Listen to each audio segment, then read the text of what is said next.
আসসালামু আলাইকুম প্রিয় বন্ধুরা। কৃষকের মাঠে চলে আসছি। এই যে দেখতে পাচ্ছেন কৃষক তেলের সংকটের জন্য জমিতে ঠিক মতো পানি দিতে পারছে না। এই যে দেখতে পাচ্ছেন, এটা হচ্ছে ধানের জমি, নতুন ধান লাগিয়েছে। তো তেলের অভাবে, তেলের সংকটের জন্য ঠিক মতো পানি দিতে পারছে না ধানে। কৃষক অনেক কষ্টে আছে।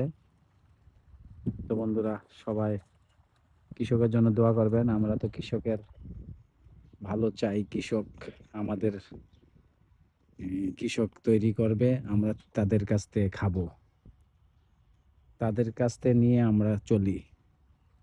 তো বন্ধুরা, কৃষকের জন্য সবাই দোয়া করবেন। এই যে দেখছেন, এটা হচ্ছে কৃষি।